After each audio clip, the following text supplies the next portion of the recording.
Today, we have a very special bonus video for you guys.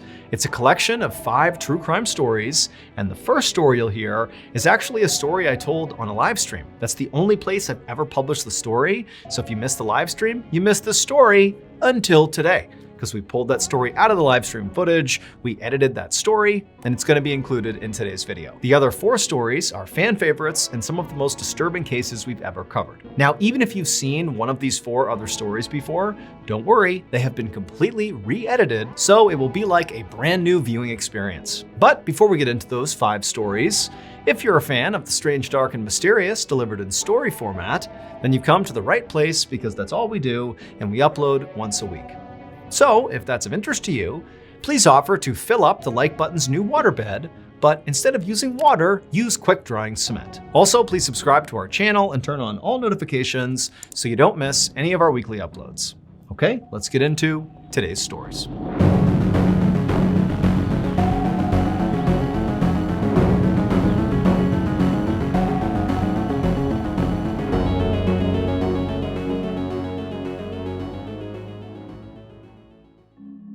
On June 7th, 2008, a middle-aged woman named Kim Spengler was working at this family paint shop. She worked there, she'd been there for several years, and she was stocking shelves, going about her day, when one of her colleagues came up to her and tapped her on the shoulder and said, "Hey, Kim, there's an alarm going off in the parking lot and we think it's your car." And Kim immediately, when she heard this, she became totally panicked. She thanked the colleague and said, okay. And then Kim, she went to the counter where she'd stashed her purse and she grabbed her keys out of her purse, her car keys, and she put the keys into her fists like brass knuckles. She put the key kind of pointing up out of her hand. And so she's kind of holding her keys like a weapon. And she makes her way towards the door. This is in North Carolina, suburban North Carolina. It was in the middle of the summer, super hot. And she's got these keys in her hand, and she steps outside into the blazing heat, and she can hear the alarm going off, and she looks and she can see it's her car. It's definitely going off. But for Kim, it's like she wasn't really focused on the car. She's sort of anxiously looking around the parking lot, looking for any sudden movement. She's looking if anybody's coming up to her. I mean, she's totally on edge. And the reason for this is because recently Kim had left a very toxic relationship with her boyfriend, a guy named Ricky Simmons, who was 49 years old. Ricky and Kim had connected 5 years earlier when Kim was going through a really dark time in her life. She was struggling with substance abuse. She was just at a low point, and Ricky also was sort of at a low point too in his life. He also was struggling with substance abuse. He had just gotten out of jail. He had served time for manslaughter, in fact. And Kim, I think that she basically looked at him as being sort of like a troubled soul, but somebody that, still had a heart of gold in there somewhere. There was a kinship there. There was a relatability. And so that was 5 years ago from this point in the parking lot with the car alarm. However, a few months earlier, Kim had gotten the strength and become sober. And when she became sober, well, one, Ricky didn't like it. Ricky was sort of not an advocate of hers at all. And so they ended up breaking up, and it was a very rocky breakup. Kim at first thought that Ricky would sort of just get over it, but Ricky began effectively stalking Kim. He began showing up at her apartment unannounced. This is a few months earlier. It got to the point where Kim actually filed a restraining order against Ricky because he was becoming so sort of unhinged. He was so unhappy about, what had happened, about the breakup. On top of that, there was something else that really was sitting in the back of Kim's mind, which was, Ricky wasn't just this unhappy boyfriend or ex-boyfriend. He also was the primary suspect in the disappearance of his son's fiance. He had a 22-year-old son, and his son had a fiance. Her name was Jamie Fraley. And around the same time that Kim broke up with Ricky not only became sort of obsessed with Kim and became her stalker, but he also sort of began a lot of the same behaviors with Jamie, again, his son's fiance. And about a month after Kim and Ricky had broken up, Jamie went missing. And Ricky was the primary suspect in her disappearance. And he was actively being investigated for her disappearance. So, from Kim's perspective, she knows that Ricky is, he's an ex-con. He served time for manslaughter. He knows that he's being investigated for this disappearance. And so she's constantly on edge here. Like, despite her restraining order, she does not feel like that's actually going to keep Ricky out of her life. She's very scared of him. And so when her alarm went off, her first thought is, it's got to be Ricky. Maybe he's broken into my car. Maybe he's setting a trap for me, whatever it is. And so as she goes outside, that's what's going through her head. Anyhow, so she gets out in the parking lot. It's blazing hot. She's got her keys in her hand, and she's looking around, but she doesn't see Ricky. Big open parking lot, bunch of cars. She sees her car. And so she clicks her key fob and turns off the alarm, because it is her car that's going off. And she walks through the parking lot, and she gets to her car. She kind of is careful as she's walking up to it, making sure nobody's hiding, But when she gets to her car, she sees there's no damage. The car is undamaged. All the windows are rolled up. There's certainly no sign that anybody broke into her car. And so Kim is thinking, okay, clearly what's happened here is, somebody must have just bumped into it. Like, this has nothing to do with Ricky. This is just, I'm on edge, given what's happening in my life. And so again, she's turned off the car alarm. She checks her car, again, just to make sure, Ricky's not here, and he's not. There's nothing going on with her car. And she ends up going back into the paint shop. And so she goes back in the paint shop, and she finishes up her shift. And by the time her shift ends, which was only a few hours later, she hadn't forgotten about the car alarm thing, because Ricky and sort of the torment he was causing in her life was really front of mind for her. And so when she left the paint shop now to go home, she had calmed down, but she's walking through the parking lot, going back to her car, just again on edge. She's got her keys, poking out of her hand like as a weapon. She gets to her car, and there's nobody there. She immediately hops inside, shuts the door, locks it, turns it on, blasts the AC. And it's like she can relax. Like, okay, she's safe in her car. But as she's sitting there, she sort of took stock of the fact that her car was kind of a mess. Now, normally Kim was a very organized and clean person. She was very tidy. But really, over the past few months that she'd been dealing with this saga, which was the Ricky saga, she had sort of, kind of fallen off on regular duties, like keeping her car clean, that type of thing. But she knew the next day, which was Sunday, she was going to be going to church early in the morning, and she had volunteered to drive some of her church friends to church. And so she's thinking, as she's sitting in the car, exhausted from the day, like, oh, okay, the car's kind of smelly, and there's trash, and there's clothes, and there's this. She's like, I gotta clean out my car when I get home, because I don't want to, roll up to my friends tomorrow for church and have this car be smelly and gross. And so she tells herself, as soon as I get home, I'm gonna clean my car. And for what it's worth, she typically did do that. Most nights, she would clean her car out, take out the clothes, whatever. But, after her drive, finally ended and she got home, she just, she was checked out. And she's like, you know what? I know I need to take out my dirty clothes and take out the trash and clean up, but I just don't have it in me.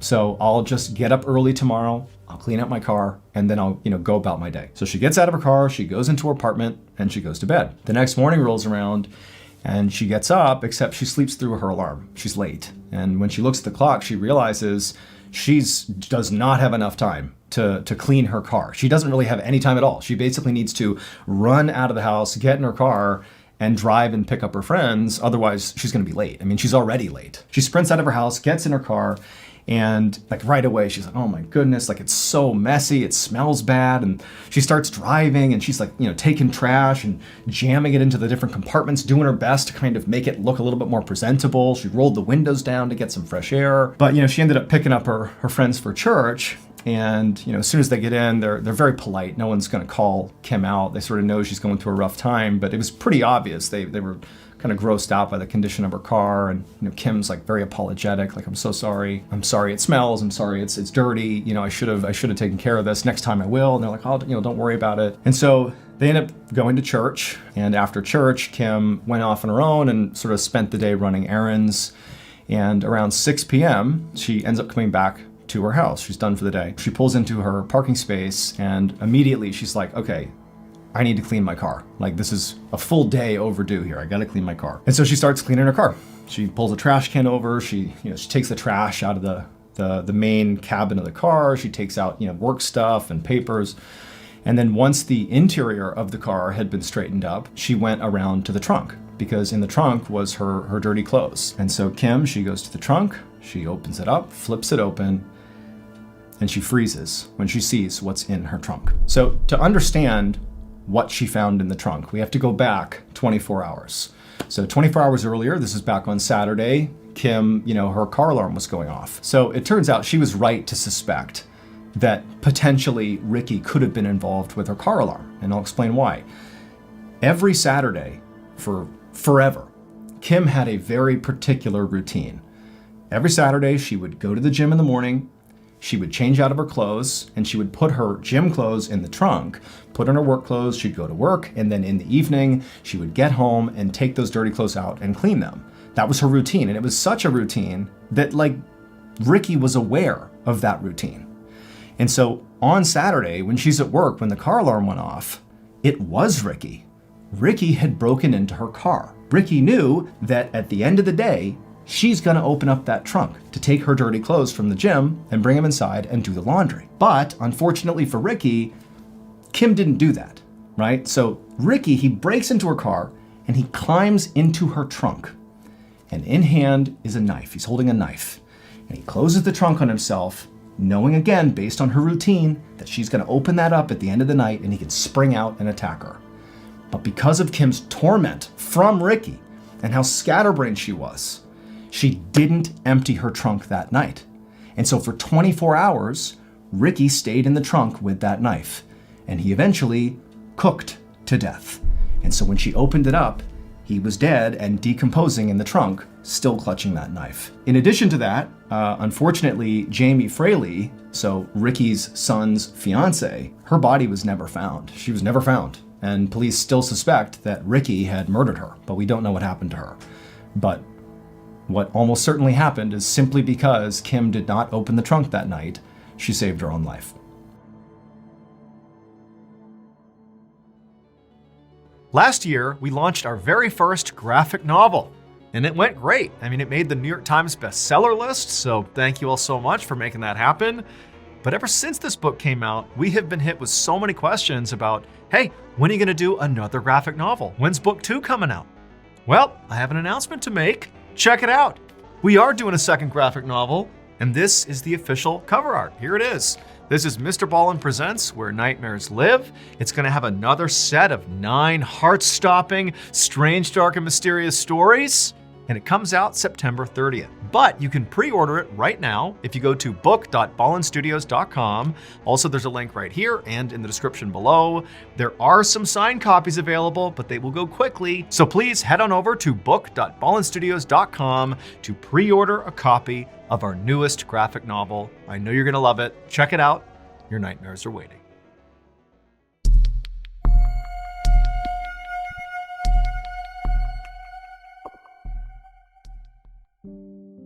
In November of 2004, 52-year-old Peter Porco and his wife, 54-year-old Joan Porco, were like so many other middle-aged, middle-class Americans. They lived in Del Mar, New York in a comfortable 2-story home, and they worked for a living. Peter was an appellate court clerk and Joan was a speech pathologist. They had been married for over 30 years and they had 2 sons. Christopher was a 21-year-old student at the University of Rochester, and his brother, Jonathan, was a 23-year-old naval officer stationed at a submarine base in Groton, Connecticut. On Monday, November 15th, 2004, Peter woke up to start his typical Monday morning work routine. He got up, he got out of bed, he went into the bathroom, he relieved himself, he looked in the mirror, he shaved, he got dressed in his work clothes, he went downstairs, he put on a pot of coffee. While the coffee was brewing, he unloaded the dishwasher and then put the dirty dishes into the dishwasher and started it. He wanted to get his newspaper, so he went outside, he got his newspaper, but he realized he locked himself out of the front door. So he got the spare key out from underneath the mat,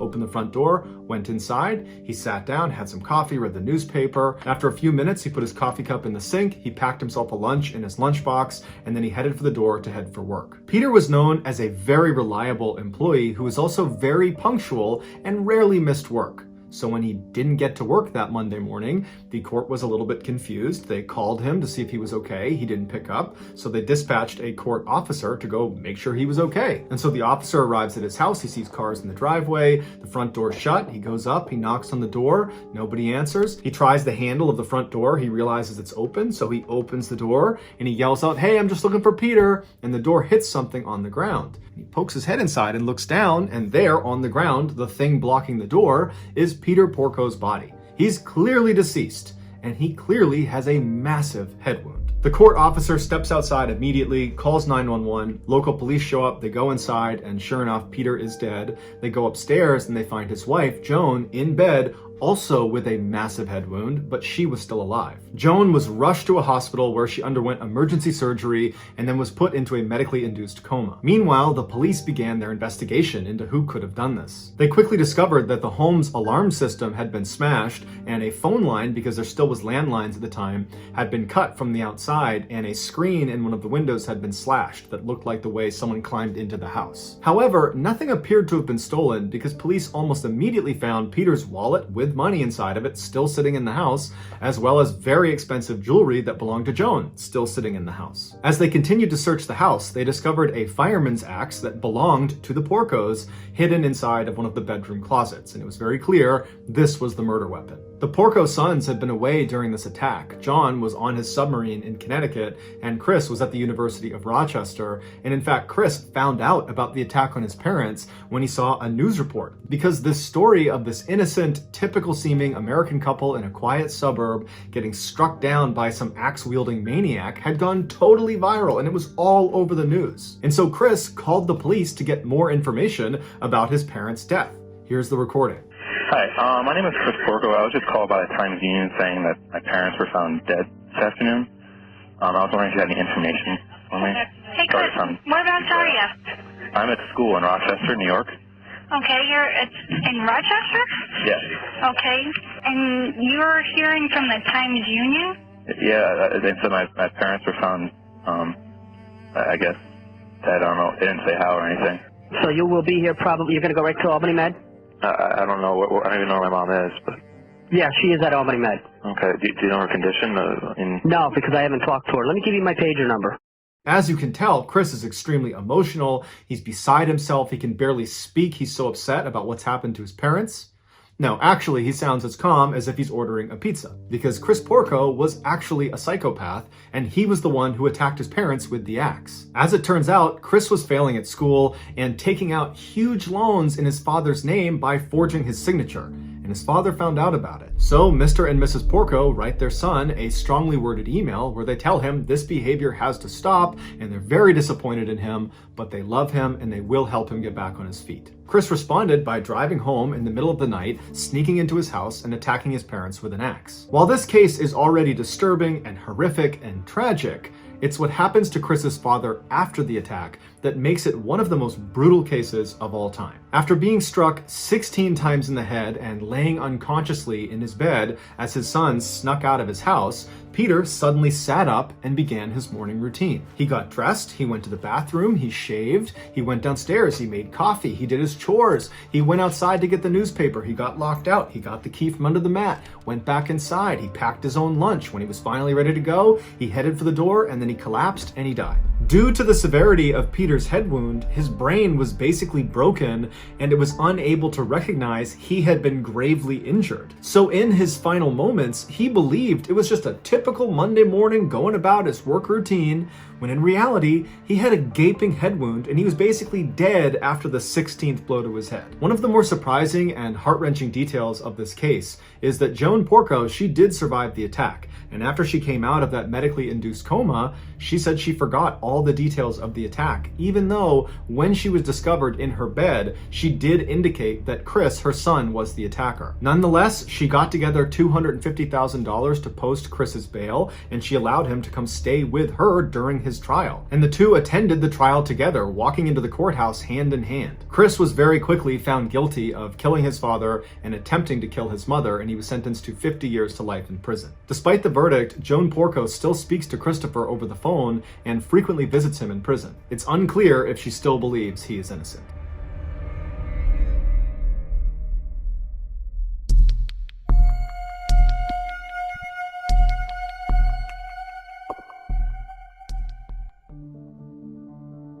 On August 28, 1984, an 18-year-old girl named Elizabeth went missing.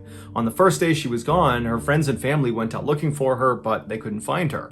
The following day, when she still hadn't shown up and no one had heard from her, her parents went to the local police station in their Austrian town of Amstetten, which is about an hour west of Vienna, and they reported her missing. The police launched an initial search of the town and the surrounding areas, but after several weeks, they had found nothing that connected to Elizabeth and where she might have gone. A month after she had been reported missing, her parents came back to the police station, except this time they were carrying a note they say they received in the mail from their missing daughter. It was postmarked from a town that was about 2 hours west of Amstetten, and in this note, Elizabeth writes directly to her parents, and she tells them that she had grown tired of living with them, and she did not want them to come looking for her, and if she discovered they were looking for her, she would just flee the country. After the police read the note, they asked the parents if they thought it was real, if this was a legitimate letter from their daughter, and they said yeah, they think it is. And then after that, her father, Joseph, suggested that maybe his daughter had run off to join a cult. That was something he thought she was getting into before her disappearance. After the parents left the police station,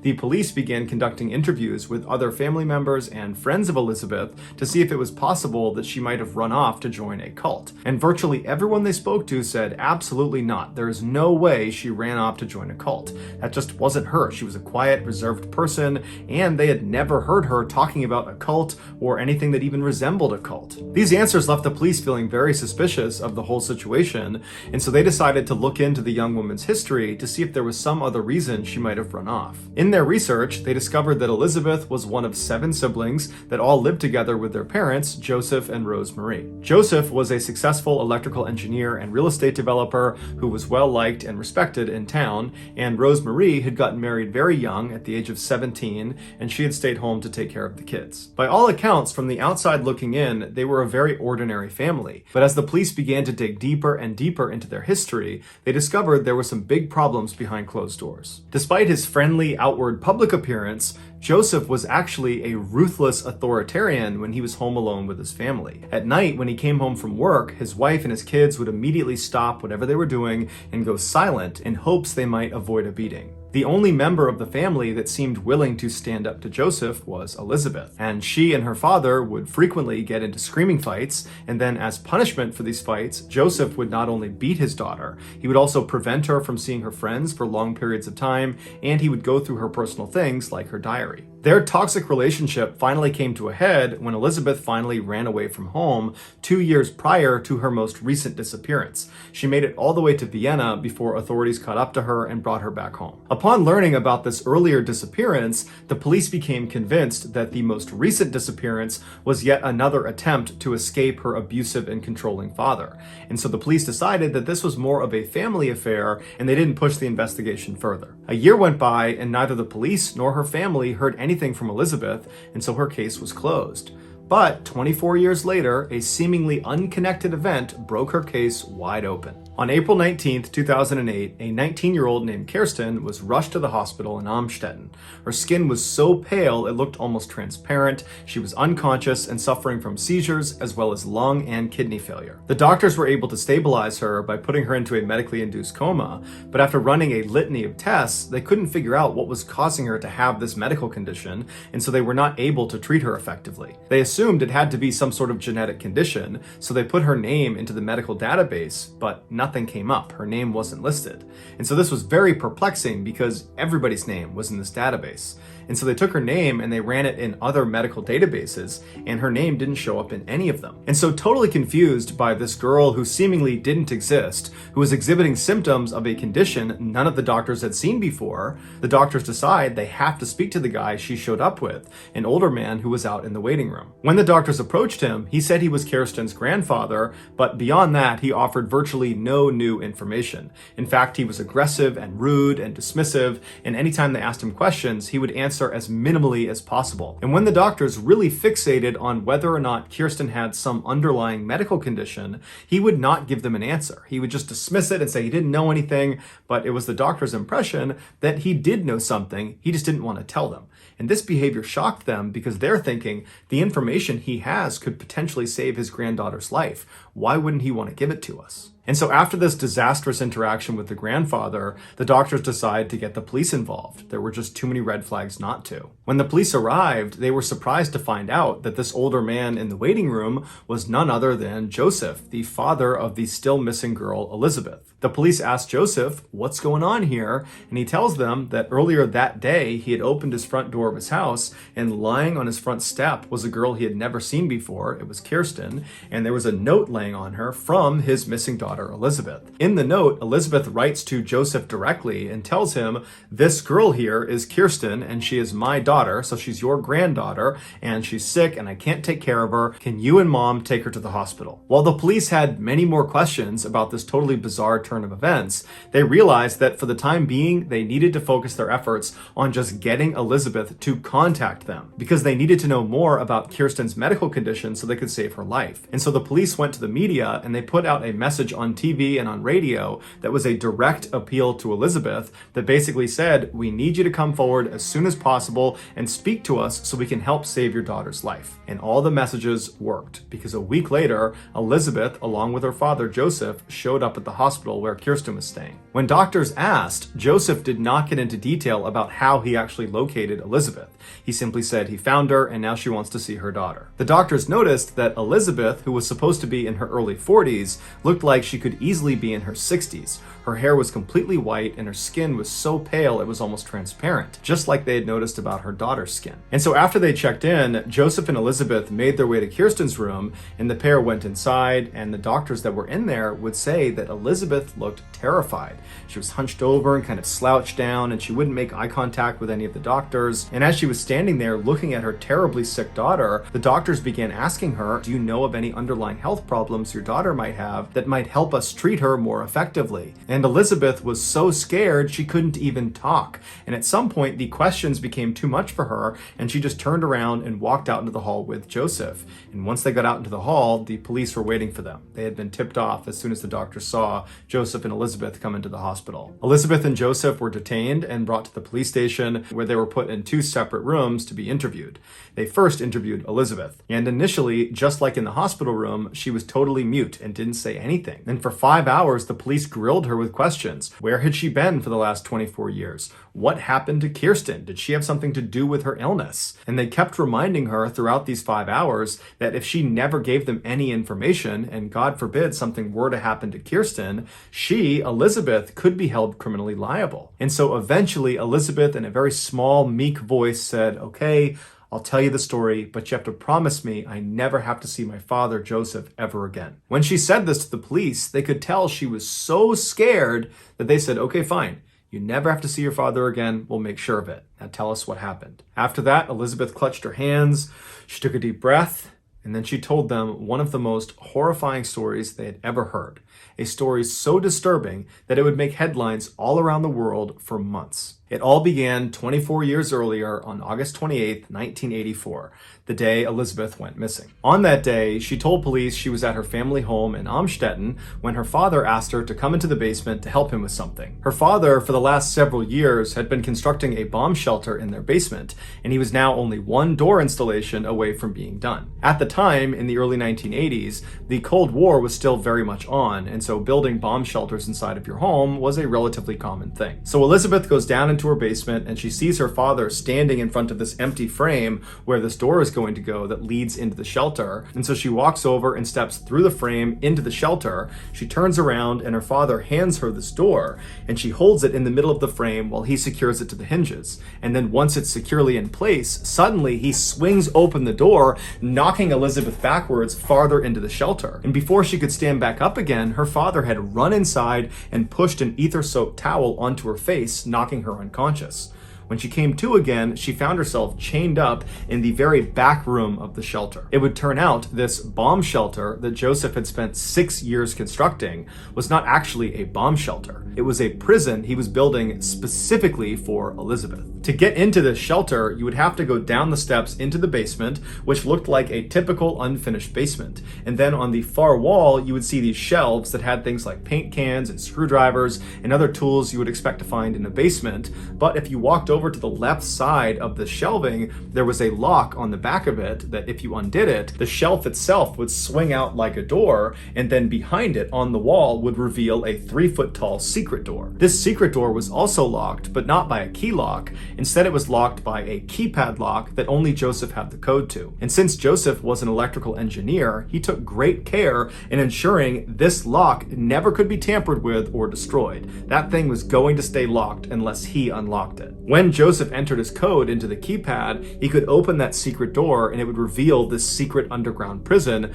that was basically a winding maze of small rooms with ceilings that were too short to be able to stand up all the way in. If you walked through this secret door and actually entered into this prison, you would start by entering this soundproof narrow hallway that went on for several feet before it entered into this very small bathroom area where the bathroom was unbelievably cramped and there was no doors, there was no privacy. And then if you didn't stop in the bathroom and you just kept walking straight through that first hallway, you would reach another hallway that was totally soundproof and narrow, and at the end of that hallway it would feed into a very small bedroom that was so small that it barely contained the one bed that was inside of it, and then off to the right side of that bedroom was another door that led into a similarly sized bedroom. All of the walls of this underground prison were made of thick reinforced concrete. That, combined with the soundproofing that Joseph had installed throughout the entire prison, meant no one could hear Elizabeth's cries for help. Also, the inside of the prison was heavily monitored by Joseph's security system, so truly Elizabeth had absolutely no privacy.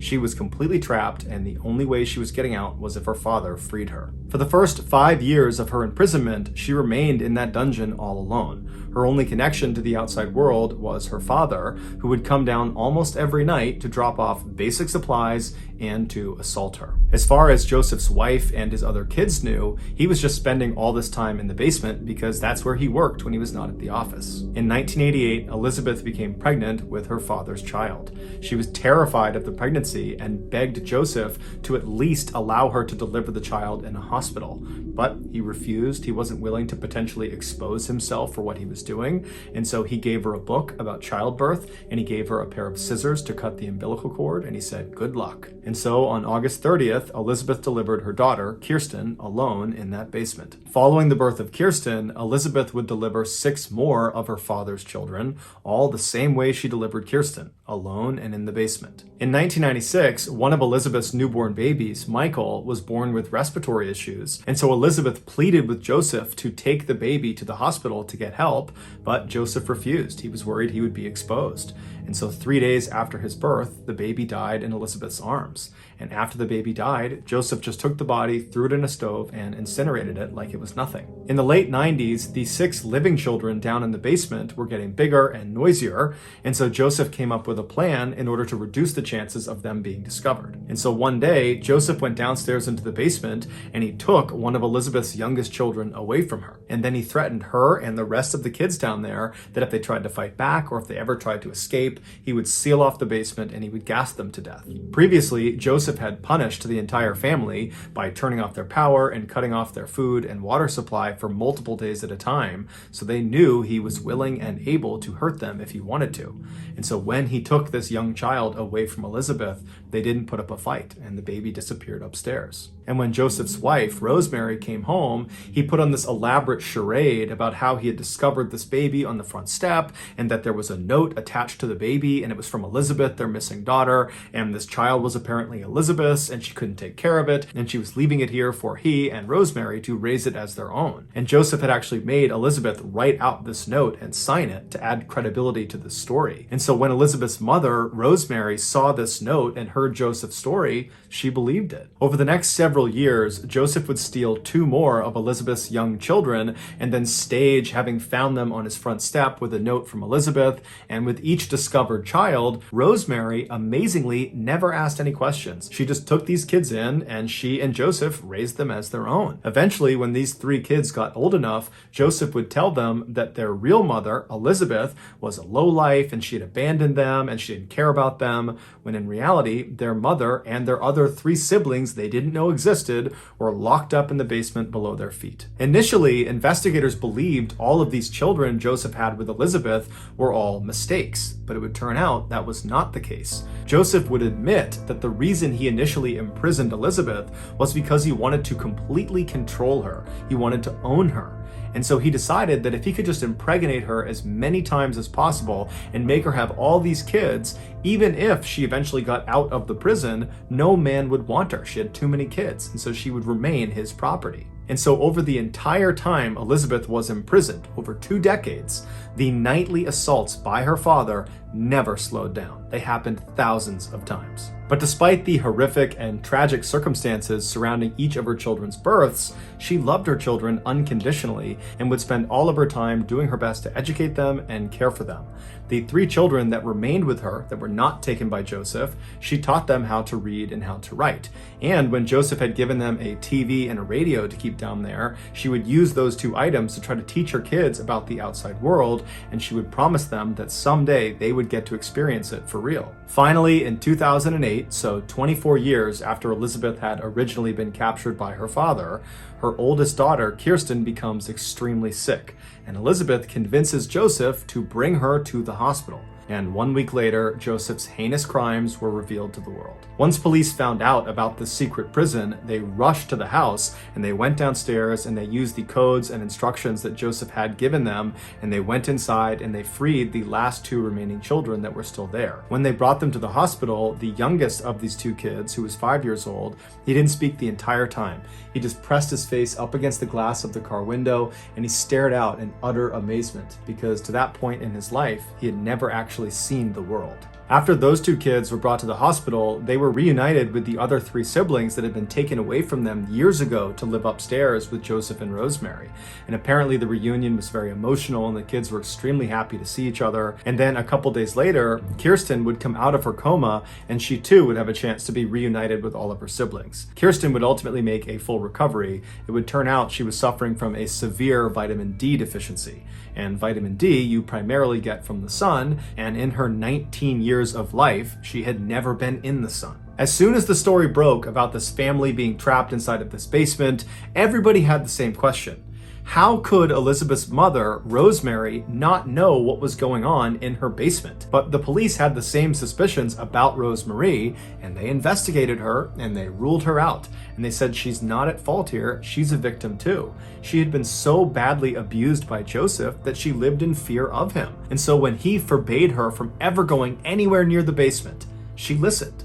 And if she ever heard any strange sounds coming out of the basement, or if she ever suspected any strange behavior by Joseph, she kept those thoughts to herself because she was scared. It's also worth noting that in those 24 years that Elizabeth and her kids were trapped in the basement, Joseph had over 100 people rent out a room inside of his house that was right over the basement. And in those 24 years, not one of those tenants ever said Joseph was acting strangely or complained about strange noises coming from the basement. However, one tenant who was there for a 4-year stretch had a dog with him the whole time, and every night the dog at some point would suddenly stand up, its ears would prick up, and it would start growling like it heard or it saw something. And at first, this tenant would try to see what the dog had seen or heard, but after never seeing anything, he would always just dismiss the dog when it did this at night. Later on, when that tenant figured out what was actually happening inside the house while he was there, he realized his dog was most likely hearing the faint sounds of the family that was imprisoned right below him. After a year of therapy and rehabilitation, Elizabeth and her 6 kids were given new identities by the Austrian government, and they were sent off to a secret location to start their lives over. As such, there's virtually no information about how they're doing today. However, anonymous sources have come forward and said the family has successfully reintegrated into society, and they are all leading relatively normal and happy lives. As for Joseph, he was quickly given a life sentence, and today he is one of the most hated people in his prison due to the nature of his crimes. He is so hated that in 2016, when he was out in general population, he was attacked by other inmates and had several of his teeth knocked out. And so now prison officials are worried if they leave him in general population, he'll be killed, and so he spends virtually all of his time in solitary confinement. He will be eligible for parole in 2024 when he is 89 years old.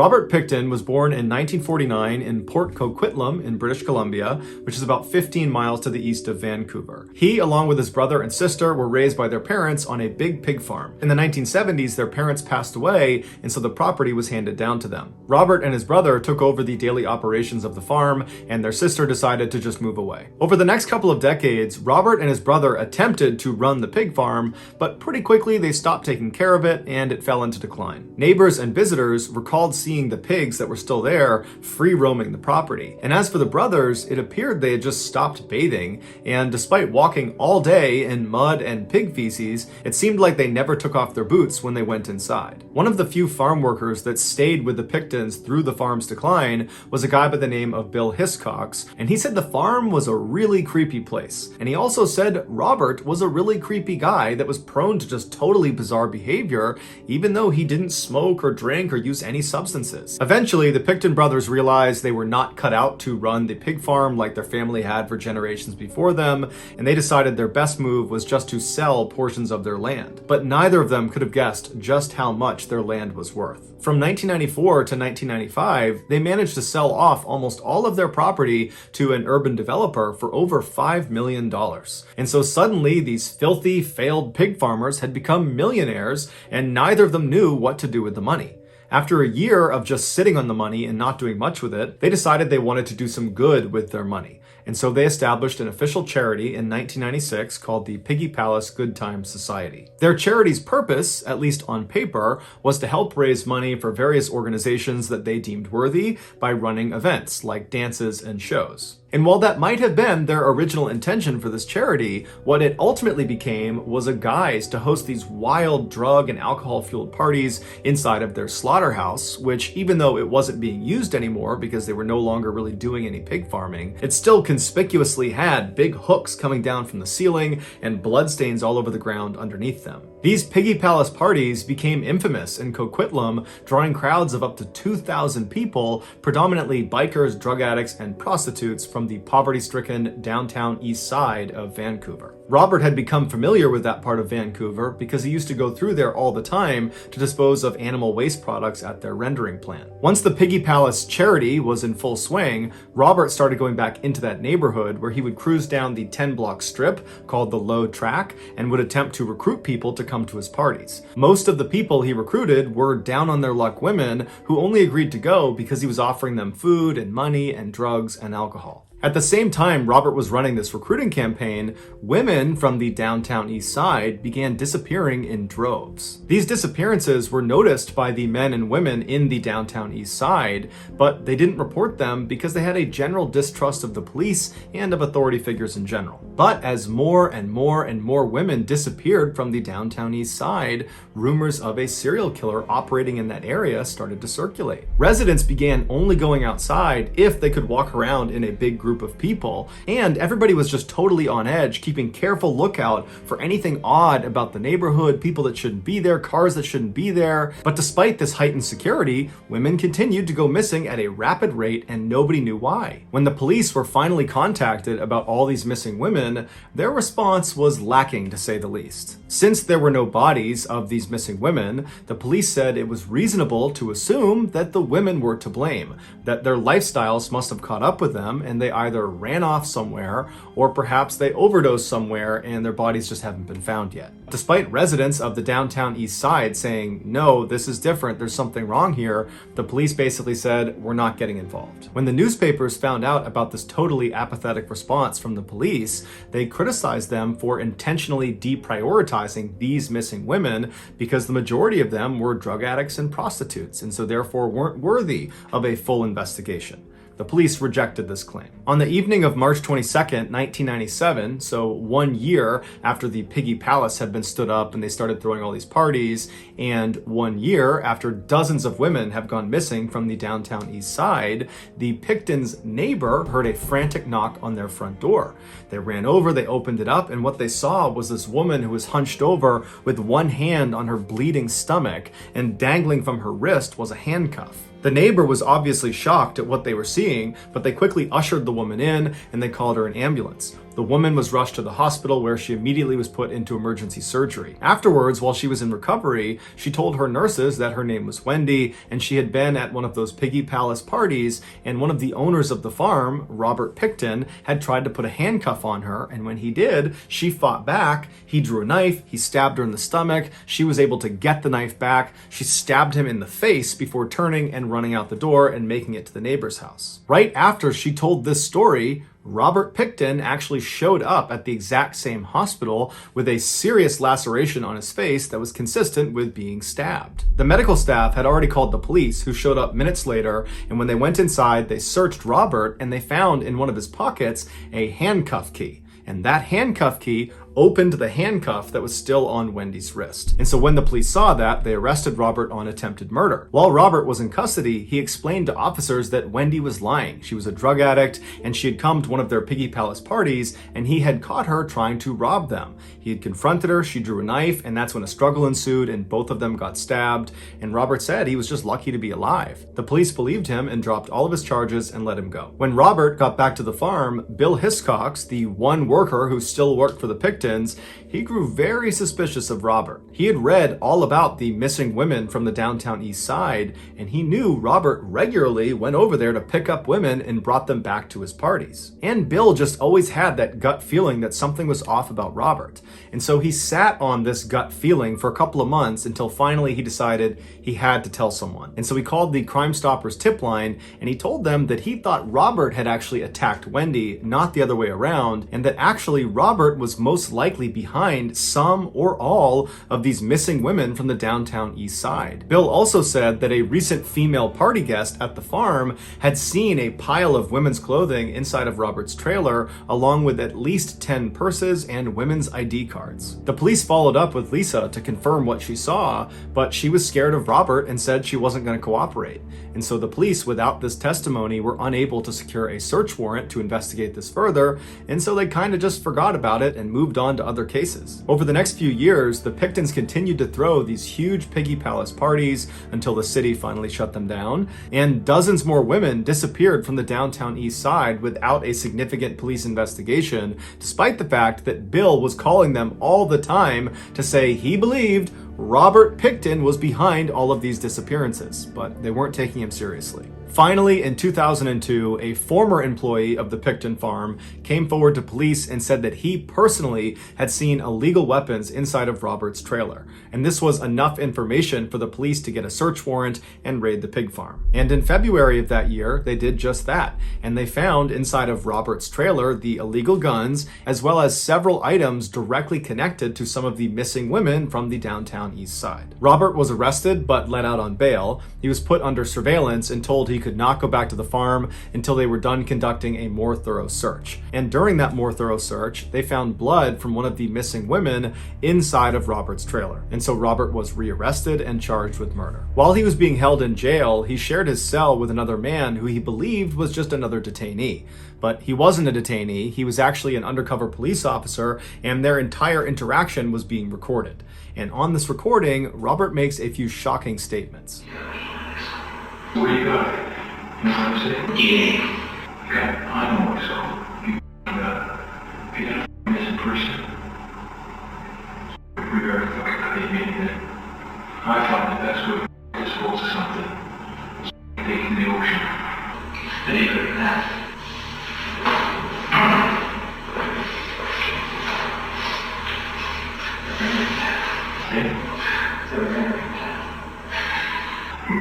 No.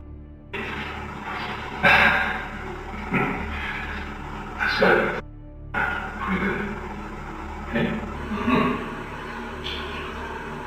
Too much left.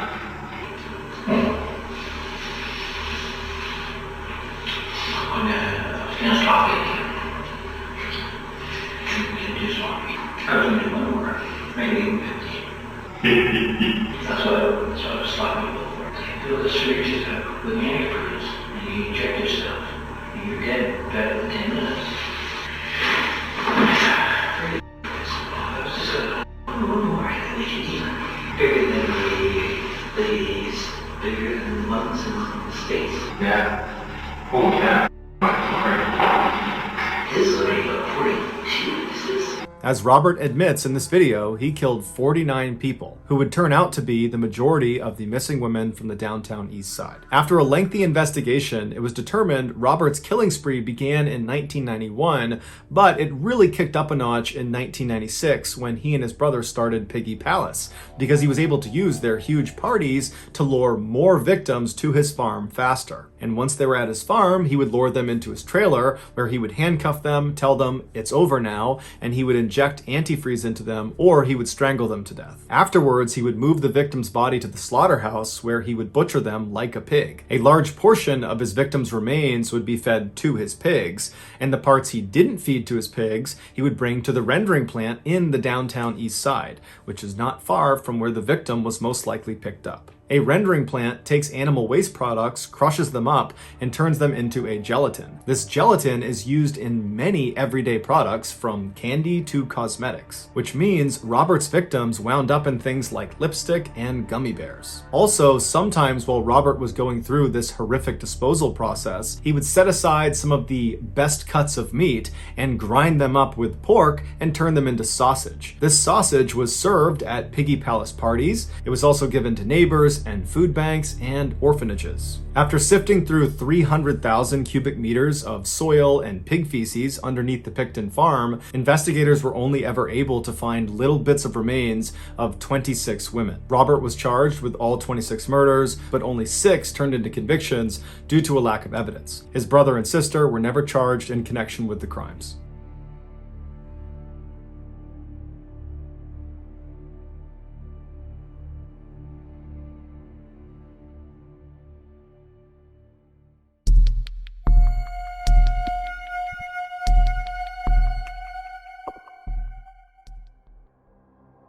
In early 1983, residents of the Cranley Gardens apartment complex in North London began complaining about their drains being clogged up. Initially, their landlord was dismissive and said, "Oh, it's just an old building, it's old plumbing, and that's why it's slow." But eventually, the landlord conceded and asked a plumber to come out and have a look. And so, on the evening of February 8th, an experienced plumber named Mike came out to Cranley Gardens, and after learning what the complaints were, he went around to the side of the building and he opened up a drain cupboard to have a look inside. As expected, when he shined his light down, he saw wads of hair and napkins and other things kind of mashed together, clogging up the pipes. And so he reached in and he began pulling the stuff out and putting it in a bucket right next to him. And then after he had cleared the majority of the obstruction, he reached his arm all the way into this pipe to feel around to see if there was anything in there that he just couldn't see. And at some point, as he was reaching, when his arm was almost completely into this pipe, his hand hit a major blockage. And so he moved his fingers around to try to feel what it was, but he couldn't tell. It was something that was fairly soft, but there were some hard things inside of it, like sticks or rods. So he grabbed a handful of this blockage and he pulled his arm back out of the pipe. He opened his hand, and what he was holding looked like ground meat, but it wasn't any meat he had ever seen before. And inside of this fleshy substance looked like little bits of bone. Now, Mike had cleared many pipes before, and he had never seen meat be the reason for a blockage. And so this whole situation just seemed really strange, and he decided, it's late, I'll just come back tomorrow with my supervisor so he can see what this is too. So Mike puts the cap back on the drain pipe, and he walks out from behind the building back out towards his truck parked on the road. And as he's walking, 2 of the residents of this complex come out and they say, "Hey, did you fix the blockage? What was it?" And Mike would say no, he hadn't. And then he just kind of blurted out that there was meat in the pipes. That was what was causing the blockage. And then one of these 2 residents says, "Well, I bet people are just flushing their Kentucky Fried Chicken down the drains. That's what's causing it." And Mike looked at him and he was like, "Yeah, maybe." And then he just turned around, got in his truck, and he drove away. Early the next morning, Mike and his supervisor came back to Cranley Gardens, and they went around to the side of the building. They undid that cap, and then Mike reached down inside expecting to feel this blockage, but where it should have been, there was nothing. Somebody had cleared the pipes. And so Mike and his supervisor are looking at each other, and Mike is like, "There's no way that cleared on its own. Someone had to have come out here and cleared it, but I don't know why they would have done that and still had us come out." But the men decide, maybe by chance it did just kind of slip through and cleared itself. So let's just continue the process and make sure each of the apartment buildings, their individual pipe is unobstructed. And when they checked these pipes, they found all of them were clear except for one, apartment number 23, whose pipe was blocked up with more of this meaty substance. Mike and his partner were already very suspicious of the fact that someone had snuck out here in the middle of the night and cleared the pipe. Probably. They didn't know if that happened, but it seemed likely. And now they're finding more of this weird meat substance coming from a particular apartment. And so the whole situation just seemed off. And so they told the landlord that they were not going to touch this. Somebody else had to come out and deal with this. And the landlord, after finding out there was meat jammed in the pipes, got really freaked out and called the police. The police showed up, they pulled this meat substance out of the pipes, and they sent it to a mortuary where a pathologist looked at it and said, this is meat. It's human meat. And in particular, the stuff that was pulled out of apartment number 23's pipes is that of a human neck. So the police go back to Cranley Gardens, they go up to apartment number 23, they knock on the door, and when the door opens, they're hit with this overwhelming stench of just rotting flesh. And standing in the doorway of this apartment, the owner of the apartment, is this guy who's in his late 30s, early 40s, who introduces himself as Dennis Nielsen. And they say, hey, Dennis, can we have a look around your apartment? And he says, why? And they say, well, we found human remains in your pipes. And Dennis immediately says, oh my goodness, I can't believe that. That's horrible. But the police are not buying it. And they say, you know what, Dennis, tell us where the rest of the body is. And at this, Dennis suddenly went expressionless, emotionless, and he just turns around and he points into his bedroom and he says, it's in 2 plastic bags in my closet. And so before the police go into his apartment to go inspect these bags, they say, Dennis, are there any other bodies in your apartment that we should know about? And Dennis sighs and he looks up to the ceiling and says, yeah, there's about 15 or 16 here. It's a long story. It goes way back. I'd love to tell it to you, get this off my chest, and I'll do it at the police station. So after Dennis was arrested and brought to the station, he told them his horrible story. It had all started 5 years earlier in 1978 when Dennis was 33. He was at a pub having some drinks by himself when a teenager came into the bar and attempted to buy an alcoholic drink, and he was denied service. And so Dennis pulled him aside and said, hey, I'd be happy to give you a drink at my apartment. It's right down the road. And the young man, whose name was Steven, was very excited about this and said, great, let's go. Once they arrived back and they were up in Dennis's apartment, the pair had lots of drinks and they were having fun and laughing. And then at some point, the pair climbed into bed together. The next morning, when Dennis got up, his new friend, Steven, was still sleeping right next to him. And he had this sudden, overwhelming sense of dread because he knew as soon as Steven woke up, he would see this as a one-night stand and he would just leave. He would not stick around and remain friends with Dennis. And Dennis just did not like that idea. He wanted Steven to stay. And so he looked on the ground next to the bed and he saw the necktie that Steven had been wearing was on the ground. And so he got on the ground, he grabbed the necktie, he fashioned it into a noose, and then he climbed back on the bed, got on top of Steven's chest, and he looped the tie around his neck, and then he pulled it as tight as he could. And as soon as it was tight, Dennis would tell police that Steven came alive, and he began reaching for his neck and kicking Dennis as hard as he could, but he just can't get it off. And at some point, Dennis said Steven just seemed to give up. He looked up at Dennis and knew he wasn't going to get this off, and that Dennis was determined to kill him. And so Steven just allowed himself to go limp, and then he slouched over. And as soon as that happened, Dennis said he relaxed. But as he's looking at Steven, he realized he wasn't dead. He was just unconscious. And so Dennis goes into the kitchen and he gets this huge plastic bucket and he fills it up with water and he sets it in the middle of his kitchen floor. And then he gets a bunch of kitchen chairs and he lines them up like a table right in front of this bucket of water. And then he drags Steven's body into the kitchen and he lays him on his back on these chairs, but make sure his head is not resting on the chair. His head is kind of dangling off the back of these chairs. And then he grabbed that bucket of water and he slid it right underneath Steven's head. And then Dennis got on top of the chairs, on top of Steven, and then he pressed the young man's face straight down so his head went backwards until his mouth and his nose were under the water. And Dennis held him like that until Steven regained consciousness, but again, he didn't fight it. He knew he was doomed.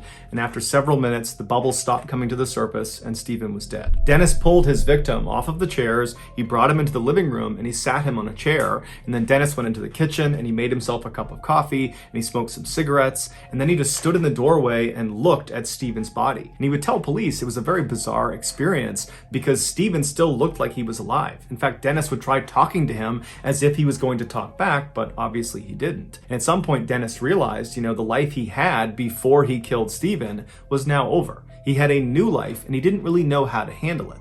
And so the first thing he thought to do was to clean Steven. So he took Stephen's body and he brought him into the bathroom and he gave him a very long bath, cleaned his body, cleaned his hair, and then afterwards he got him out, he dressed him and put him into his bed, and then Dennis climbed into bed with him and laid with him. And he would tell police as he laid there, he suddenly felt overjoyed. Stephen was not going to leave him. He was going to stay here as long as Dennis wanted him to. After laying with him for some time, Dennis realized he had to find a way to hide Stephen's body in his apartment so no one could find him. And so he left his apartment and he went to a hardware store where he got an electric knife and a big storage bin. And he brought them back to his apartment, and as he was about to cut Stephen up, he just couldn't go through with it. So instead, he just climbed into bed and took a nap next to Stephen's body.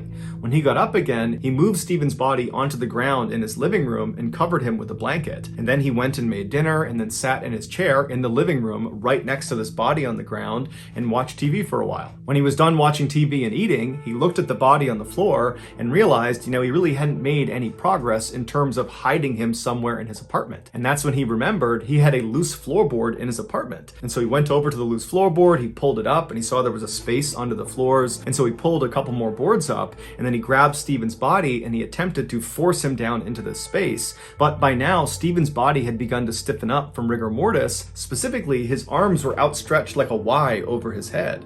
And so as Dennis is trying to force him down in there, his arms were not allowing him to go down into that small space. So Dennis took Stephen's body and he propped him up against the wall in his bedroom. So the body is against the wall, rigid, standing up with its arms up over its head, and Stephen's eyes were still open. And then after that, Dennis just got in bed and fell asleep. So all night, this corpse is staring at Dennis in his bed. And then the next morning when Dennis got up, there was Stephen still up against the wall with his hands in the air looking down at him. Dennis grabbed Stephen's body and put it on the ground, and he began yanking and jerking and pulling on each of Stephen's arms until they were pinned down by his side. And then after that, Dennis started working on his legs and his hips, and he began contorting him until he was small enough that he could pack him down under his floor. And then once he was under there, he just put the boards on top and went about his daily life. And for the next couple of days, he totally forgot about Stephen. But a week after putting him under the floor, Dennis decided he missed Stephen and he wanted to see him again.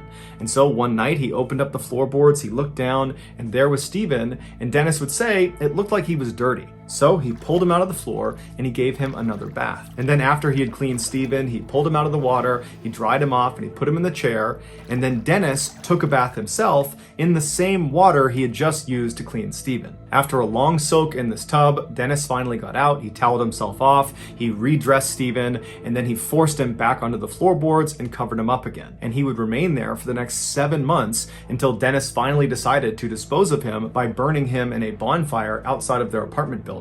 And then after the body was completely incinerated and gone, Dennis remembered thinking, I can't believe I just got away with murder. And so he would do it again and again and again, killing at least 15 young men from North London, all by strangulation or by drowning or a combination of the two. And after he killed them, he would keep them stashed in his apartment for months at a time, in his closet, in his cabinets, in his bed, under the floors, all over his apartment. He had these bodies. And while these bodies were in his apartment, he liked to periodically take them out to spend time with them. He would tell police he found corpses to be beautiful. He was fascinated by them. But eventually, in 1983, he had so many bodies stashed all over his apartment that he knew he really needed to expedite getting rid of them. And so he began cutting them up and trying to force them down his drain, which eventually clogged the pipes. And so when Mike the plumber showed up and discovered this meaty substance in the pipes, and Dennis overheard him talking about it, that night after Mike was gone, Dennis had gone outside and attempted to clear the rest of the remains from the pipes. But he wasn't aware there were still remains stuck in the pipe that led to his specific apartment. Dennis Nielsen confessed to killing 15 young men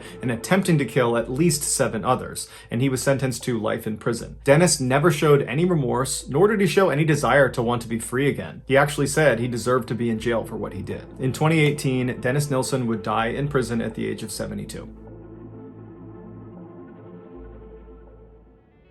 In case you haven't heard yet, our newest graphic novel, Mr. Ballin Presents Where Nightmares Live, is available for pre-order right now. It contains another 9 heart-stopping, strange, dark, and mysterious stories, all based on real events.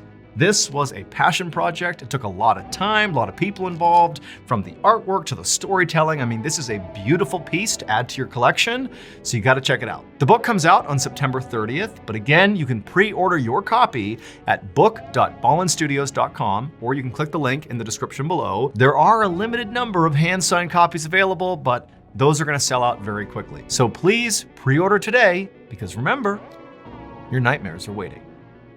Thank you so much for watching. Let me know what you thought of today's episode in the comments. And remember, we have hundreds of videos for you to binge right now. But if you're looking for a recommendation from me of that one video that's worth your time, well, it's this one right here. So give it a watch. All right, until next time, see ya.